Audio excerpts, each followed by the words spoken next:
3 years ago, I sold my house, quit my job, and moved across the country for the man who promised me forever. Then, one Tuesday morning, I woke to an empty bed, his belongings gone, and a single note: "I'm sorry." No explanation, no goodbye, no trace. Before him, my life had a comfortable rhythm. I'd been at the same publishing house for 6 years, had just been promoted to senior editor, and was finally paying off my student loans. My apartment wasn't fancy, but it was mine, filled with books and plants and memories. Sunday brunches with my college friends had become sacred ritual, and my parents were just a 40-minute drive away. I wasn't necessarily happy in that soul-stirring way you read about, but I was content, stable, safe. Then came that rainy Tuesday in April. I ducked into this tiny bookstore cafe to escape the downpour, soaking wet and slightly irritated. The place was packed, not a single table free. I was about to leave when I heard a voice. "You look like you could use this more than me." There he was, standing up from his corner table, sliding his untouched cup of tea toward the empty seat across from him. Dark eyes that crinkled when he smiled. A worn copy of my favorite Gabriel Garcia Marquez novel open on the table. I still remember thinking how the universe had orchestrated every detail of that moment perfectly. The rain, the crowded cafe, the book. It felt like stepping into the opening scene of my own love story. We talked until they closed the cafe. Hours disappeared like seconds. He was an architect who'd traveled the world designing sustainable community centers. He spoke 4 languages and could tell stories that made my sides hurt from laughing. When he walked me to my car, he didn't ask for my number. Instead, he handed me a folded piece of paper with a sketch of the cafe and a date and time for the following week. "If fate brought us together once," he said, "let's see if it happens twice." I went home and couldn't sleep, replaying every moment of our conversation. What followed was a whirlwind that swept me completely off my feet. Surprise picnics where he'd recreated dishes from countries he'd visited. Midnight drives to watch meteor showers from the hood of his car. Handwritten letters left on my pillow when he stayed over. He remembered every story I told him and asked questions no one had ever cared enough to ask. 3 weeks in, he told me he loved me as we danced in my kitchen to Nina Simone. 2 months in, he gave me a key to his apartment. 4 months in, we were planning trips together, talking about the future as if it were already written. Looking back now, I can see the red flags waving frantically in my peripheral vision. How he never introduced me to friends. He always said they were scattered across the globe. How vague he was about his family, changing the subject whenever I asked. The mysterious work calls he'd take outside where I couldn't hear. The way he'd sometimes disappear for a day or two with explanations that never quite added up. But when you're wearing rose-colored glasses, red flags just look like flags. And I was wearing the rosiest pair imaginable. Have you ever felt so certain about someone that you'd risk everything? That's where I found myself 6 months into our relationship, completely enthralled by the possibility of us. When he mentioned a dream job opportunity across the country, designing an eco-community from the ground up, and asked me to come with him, I didn't hesitate, not even for a second. The life I'd carefully built over years suddenly felt small and insignificant compared to the adventure he was offering. "We can start fresh together," he said, holding my face in his hands. "Just you and me." And I believed him with every fiber of my being. That's the thing about love. It makes the most reckless decisions feel like the only logical choice. When I told my best friend Megan about his job offer and our plans to move across the country, I expected excitement. Instead, her face fell. "Don't you think this is moving too fast?" she asked, stirring her coffee slowly. "You've only known him for 7 months." My parents were even more direct. Dad paced our family kitchen, listing all the practical concerns: my career trajectory, my pension, the housing market. Mom just held my hand and asked, "What happens if it doesn't work out, sweetheart?" You'd be so far from everyone who loves you. Their concerns planted seeds of doubt that kept me awake at night. I'd stare at the ceiling, his arm draped across my waist, wondering if I was making the biggest mistake of my life. I had worked so hard to build my career, my home, my community. Was I really willing to trade certainty for possibility, security for adventure? I made pros and cons lists, calculated finances, researched job opportunities in our new city. On paper, the decision was clear. Stay. Build upon the foundation I'd already laid. Don't risk everything for someone I was still getting to know.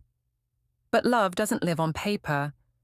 It lives in the quickening of your pulse when they walk through the door, in the way your name sounds different when they say it. In the future, you can suddenly see so clearly that it feels like a memory you're revisiting rather than a dream you're creating. "We only get one life," he whispered one night as we looked at apartments online. "Don't you want to make sure you're living it, not just existing in it?" His words resonated with a part of me I'd been ignoring, the part that had always wondered if there was something more out there for me. Giving notice at work was harder than I'd anticipated. My boss, a woman I'd admired for years, offered me a promotion on the spot. "You're throwing away an opportunity that others would kill for," she said, disappointment evident in her voice. "And for what? A man you barely know?" Her words stung because they held truth, but they also strengthened my resolve. If everyone thought I was making a mistake, maybe that meant I was finally doing something brave.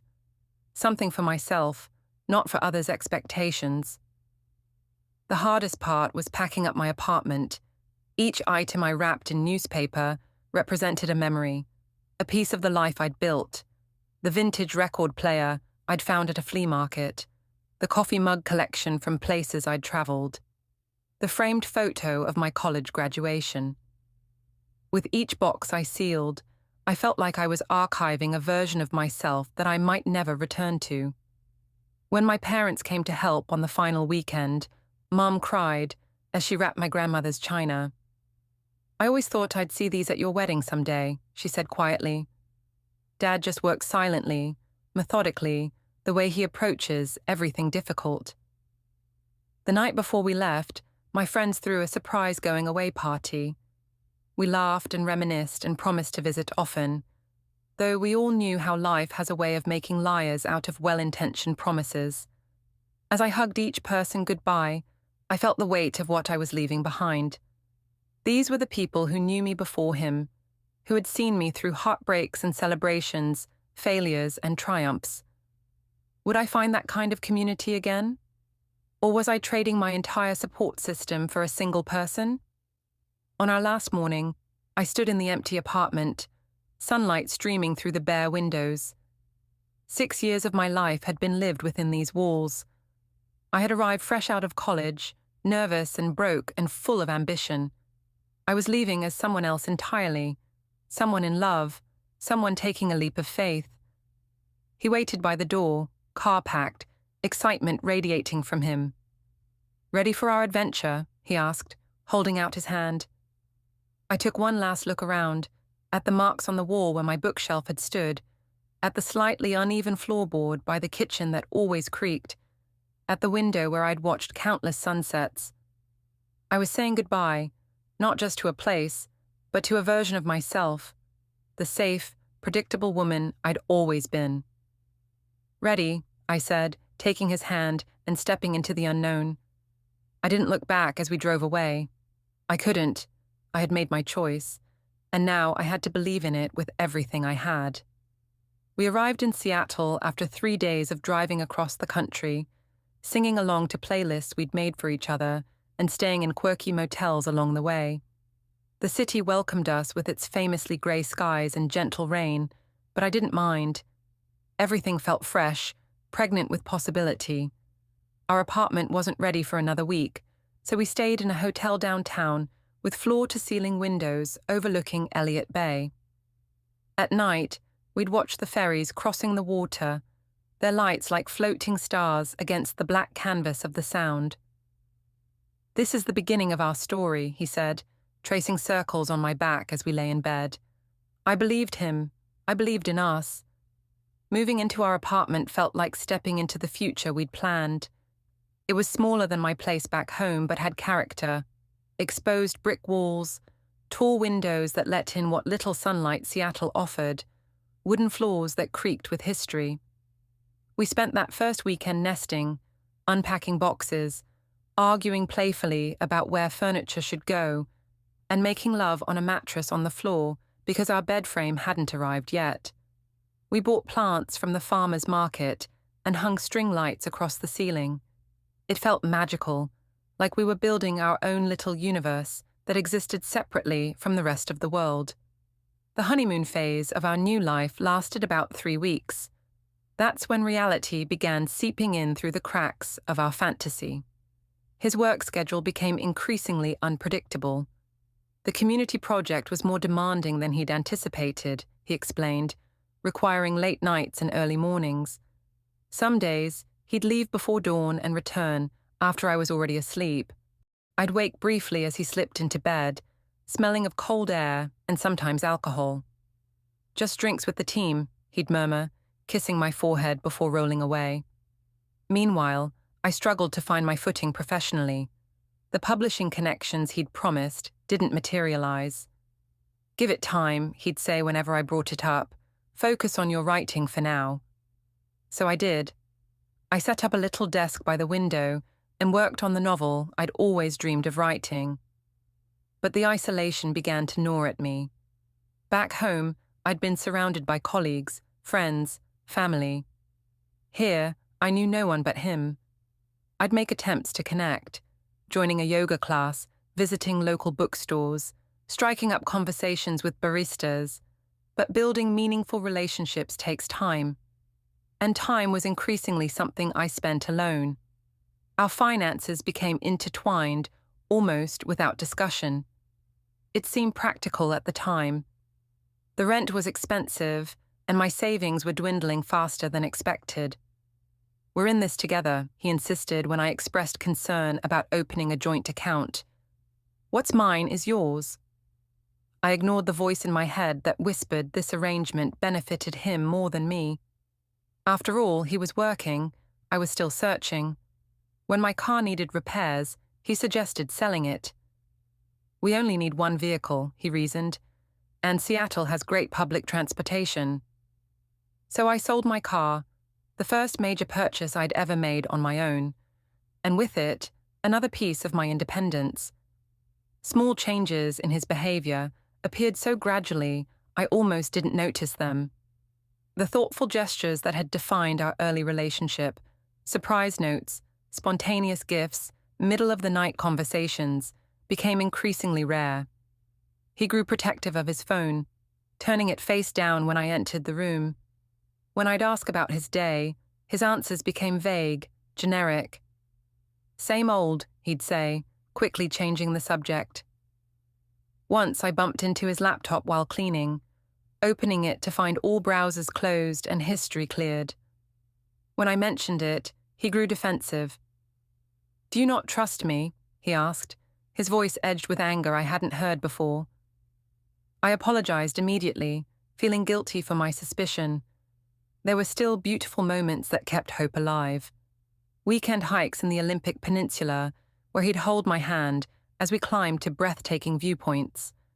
Surprise dinner reservations at restaurants I'd mentioned wanting to try. Nights when he'd come home early and we'd cook together, dancing in the kitchen like we used to. These glimpses of the man I'd fallen in love with were enough to quiet my doubts. After all, relationships evolve, don't they? The intensity of new love naturally gives way to something more sustainable. At least that's what I told myself on the nights I lay awake beside him, feeling a distance growing between us that had nothing to do with physical space. By our 6th month in Seattle, I'd begun having dreams where I was trying to find my way home, but couldn't remember the address. I'd wake up disoriented, reaching for him only to find his side of the bed empty. "Early meeting," the hastily scrawled note on his pillow would explain. I'd go to the window and look out at the city that still didn't feel like mine, at the life I'd chosen that increasingly felt like it was choosing me. There were moments, brief, terrifying moments, when I wondered if I'd made a catastrophic mistake. But then he'd come home, wrap his arms around me from behind and whisper, "I missed you today." And the doubt would dissolve like morning fog in sunshine. I was exactly where I was supposed to be. I had to be. I'd given up everything else to be here. Monday, November 12th. That was our last normal day together. Isn't it strange how ordinary the last moments with someone can be? How you don't recognize them as endings while they're happening. That morning, we ate breakfast together. Avocado toast for me, black coffee for him. We talked about Thanksgiving plans. He suggested we could drive down the coast to a small inn in Oregon instead of flying back east to see my family. I remember feeling a pang of disappointment but agreeing anyway. He kissed me goodbye, his lips lingering a moment longer than usual. "I love you," he said, and I told him I loved him too. Such ordinary words. I watched him walk down the street from our apartment window, his figure growing smaller, until he turned the corner and disappeared from view. I didn't know then that it was the last time I would ever see him. That night, he texted that he'd be working late again. "Don't wait up," the message read. "Big deadline tomorrow." I went to bed alone, a routine I'd grown accustomed to. I fell asleep reading, the light still on, my book open across my chest. Nothing about the night felt significant or different. No premonition whispered warnings in my ear. No invisible thread of fate tugged at my consciousness. I simply slept, unknowing, while somewhere out there, he was making choices that would shatter my world. Morning came with soft rain against the windows, typical Seattle weather that had become the soundtrack to my life. I reached across the bed, half asleep, my body seeking his warmth. My hand found only cold, empty sheets. Not unusual. He often left early, but something felt different. The apartment had that peculiar silence that suggests absence rather than merely emptiness. I opened my eyes, squinting against the grey light. That's when I noticed his bedside table was cleared. The book he'd been reading, his watch, the small dish where he kept his keys, all gone. My heart began a slow, heavy drumming against my ribs as I got out of bed. The bathroom door was open, the counter bare of his toothbrush, razor, cologne. The closet revealed gaps where his clothes had hung. In the kitchen, a single piece of paper sat on the counter, weighed down by my mug. 5 words in his familiar handwriting. "I'm sorry. I can't. Goodbye." No explanation, no forwarding address, no indication of what had changed between "I love you" and "goodbye." The shock came first, a physical sensation like being submerged in ice water. I stood frozen in our kitchen, reading those 5 words over and over, as if repetition might reveal hidden meaning, might transform them into something that made sense. Then came denial. This was a mistake, a practical joke. He was coming back. He had to be. I called his phone, straight to voicemail. I texted, no delivery receipt. I emailed, no response. I sat on our couch, still in my pajamas, watching the door, certain that any minute it would open and he would walk through with an explanation that would make this all okay. Hours passed. The rain continued. Darkness fell. I didn't eat. I barely moved. By midnight, denial had given way to panic. I called hospitals, police stations, even the morgue, anywhere that might explain a sudden, unwanted absence. Nothing. It was as if he had evaporated, leaving behind only the echo of his presence and those 5 inadequate words. The next morning, running on no sleep and pure adrenaline, I went to his office. The security guard looked confused when I asked for him. "There's no one by that name working here," he said, checking his database. I insisted, described him, mentioned the eco-community project. The guard's expression shifted from confusion to pity. "Ma'am, we don't have any project like that. Are you sure you have the right company?" My world tilted sharply. I sat down in the lobby, suddenly unable to stand.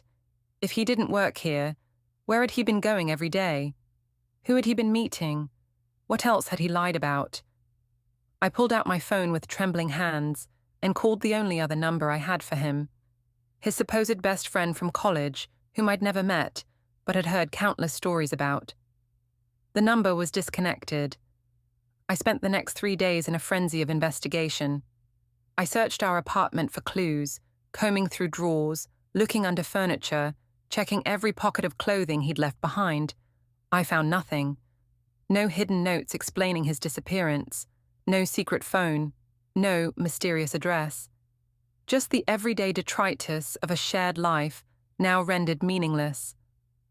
I searched his name online, looking for any trace of his existence. The few social media profiles I found had been deleted. It was as if he was systematically erasing himself from the digital world. On the 4th day, I went to the police. I sat across from a detective, clutching a coffee cup with both hands to hide their shaking, and told my story.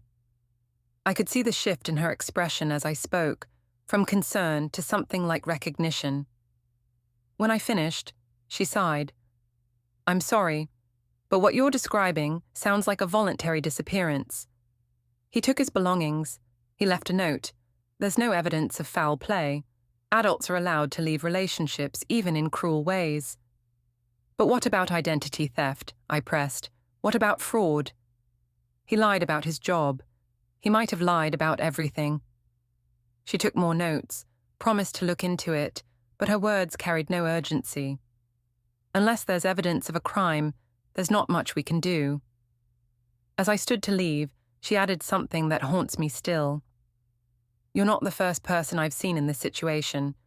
Some people make disappearing an art form." I walked out of the police station into pouring rain. No umbrella, no plan. Standing there, getting soaked, I realized the magnitude of what had happened. The man I loved, the man I had given up everything for, hadn't just left me. He had never existed at all. The person I knew was a carefully constructed fiction, a character created to win my trust, my love, and eventually access to my life. As this truth sank in, I felt a new emotion breaking through the confusion and heartbreak, a cold, clarifying anger. Who was he really? And why had he chosen me? The morning I checked our joint account and found it drained was when reality truly hit. Not just emotionally abandoned, financially ruined, in a city where I knew no one, with rent due in 2 weeks.